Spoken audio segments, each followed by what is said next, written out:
Fala pessoal, tudo bem com vocês? Vamos para o quinto dia de Copa do Mundo. Teve a vitória brasileira na estreia, mas teve muito mais. Portugal sofrendo com Gana, Uruguai decepcionando de certa forma e os adversários da seleção não empolgando. Vamos falar sobre tudo isso? Chega mais, eu sou o Chico Garcia, inscreva-se no canal e vamos juntos!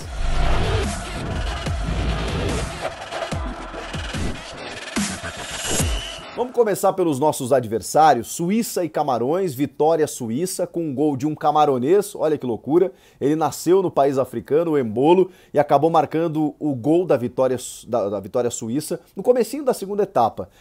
O Choupo-Moting, né, que é o grande astro da seleção camaronesa, até tentou alguma coisa individualmente, mas a seleção é muito fraca tecnicamente, né? A Suíça até teve muitos espaços, né? Uma defesa espaçada, né? Enfim, sem aquela aplicação tática, sem aquela organização, uma seleção que deixa muito a desejar a seleção de Camarões, que provavelmente será, digamos, o saco de pancadas do grupo, né? Imagino eu. No caso da Suíça, também, enfim, nada que mostre algum brilhantismo ou que o Brasil possa ter alguma dificuldade. Tanto que o melhor em campo por parte da Suíça foi o goleiro Sommer, que a gente já conhece, é um goleiro interessante, enfim, ele inclusive nessas poucas jogadas ofensivas que Camarões acabou encontrando espaços, foi quem acabou salvando de um empate, que talvez fosse até o resultado mais justo, mas a Suíça acabou vencendo por 1-0 num jogo tecnicamente muito abaixo do que a gente esperava, do que poderia ser, um jogo de Copa do Mundo e, claro, envolvendo os nossos adversários, então a nossa atenção fica redobrada. Depois do que o Brasil fez contra a Sérvia, eu falo um pouco nesse vídeo aqui também, e tem um outro vídeo com análise completa dessa partida, eu acho que a gente tem condições de fazer 9 pontos nessa fase de grupos, não é nenhum otimismo exagerado, é exatamente comparando a seleção brasileira com os nossos rivais. Vamos para o jogo de Portugal, do Cristiano Ronaldo, que venceu Gana por 3-2, mas olha, não foi tão simples assim. Um primeiro tempo um pouco mais truncado, e aí tanto que o primeiro gol sai apenas a 19 minutos do segundo tempo, dele, Cristiano Ronaldo, batendo pênalti. Um pênalti que ele sofreu, ou que ele cavou. Porque vamos combinar que ele pega a bola pelo lado esquerdo, o cara só chega na marcação, ele se joga, o juizão foi na dele, e muita gente pergunta por que o VAR não chamou, o VAR e tudo mais. Como teve contato, eu prefiro assim, tá? Embora a gente e você aí possa considerar, como eu, que não foi pênalti, essa intervenção do VAR de forma exagerada, eu discordo.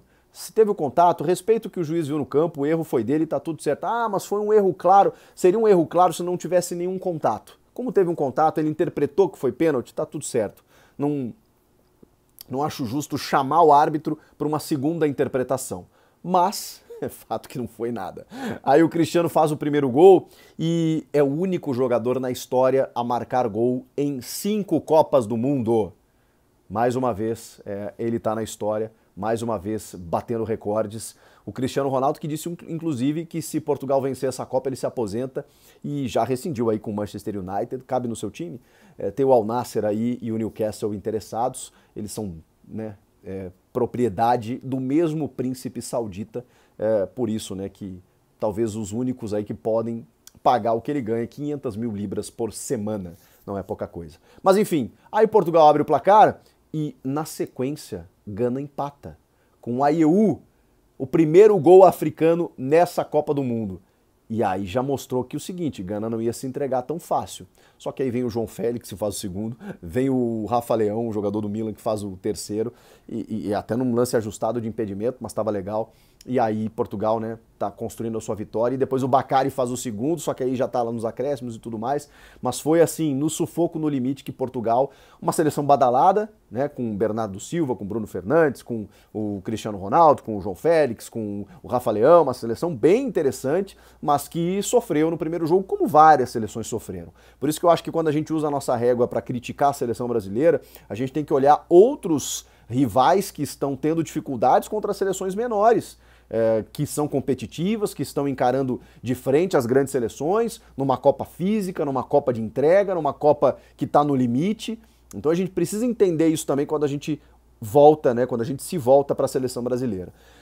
Portugal 3, Gana 2, e o jogo do Uruguai com a Coreia do Sul foi talvez a decepção da rodada, do dia, porque o Uruguai que tem, enfim, bons valores técnicos, né, como especialmente do meio para frente, né, com o Luizito Soares, que entrou no segundo tempo, né, foi reserva do Cavani, o Darwin Núñez, o Pelistri, né, que foi uma escolha do Diogo Alonso para começar o jogo ali pelo lado direito, com 3 atacantes, sem um jogador armador para que a bola chegue ao ataque. O Uruguai sofreu bastante. Tem o Valverde, tudo bem, que é destaque do Real Madrid, que inclusive teve uma bola na trave, mas mesmo assim o Uruguai sofreu. Normalmente o Uruguai tem sido uma seleção, historicamente, né, da transição. Né, a bola sai da defesa, talvez 2010 tenha sido a exceção, porque o Diego Forlán, que inclusive foi o craque daquela Copa, fazia a transição para Cavani e Soares, que estavam no auge, estavam, enfim, arrebentando naquele momento. Normalmente é uma seleção que passa com a bola pouco ali pelo meio de campo. Só que o Uruguai tem um craque jogando no Brasil, que é o Jorge de Arrascaeta. O problema é que ele está sofrendo muito com problemas físicos, com uma pubalgia que não abandona ele, e ele estava no banco de reservas e não entrou no jogo. Imagino eu que por conta desses problemas. No único momento em que o técnico tenta algum respiro ali da articulação do meio para que a bola chegue um pouco mais, vai o De La Cruz, que eu também acho um baita jogador. Mas ali só Betancur e Vecino para armar o time do Uruguai, obviamente o Uruguai acabou deixando a desejar, apesar do Darwin Núñez, apesar do Cavani, depois do segundo tempo entrou o Soares. Tem bons nomes, mas efetivamente na prática isso não se verificou, não se viu na atuação ainda no primeiro jogo, é fato. O Uruguai tem uma seleção interessante, mas que já está numa transição, né? Já está numa transição em relação às últimas Copas, em que tinha muito mais poder de fogo e sofreu problemas defensivos também, perdeu alguns jogadores, né, o próprio Araújo e tudo mais, enfim. O Uruguai ficou no 0-0 com a Coreia do Sul, a Coreia de Son, né, o carismático Son sul-coreano, que é muito legal de vê-lo jogar. Ele teve uma fratura na face, então acabou se recuperando, estava lá mascarado com uma máscara, mas não conseguiu ser aquele brilho técnico que a gente conhece também, porque, né, é mais difícil, né, quando você não tem tanta parceria assim.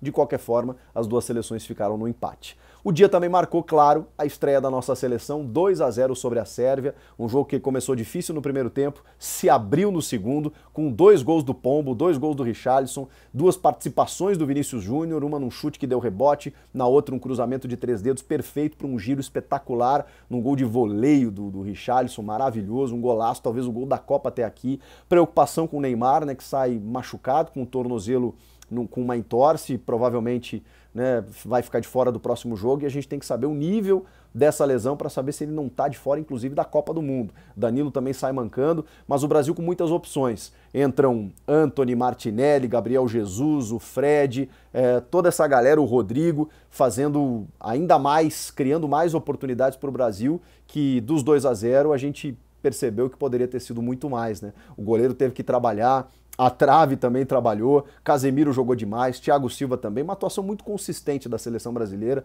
numa estreia que nos indica uma possibilidade muito boa de classificação antecipada e até uma competição, um torneio aí que a gente possa chegar muito longe, quem sabe até no título do hexacampeonato.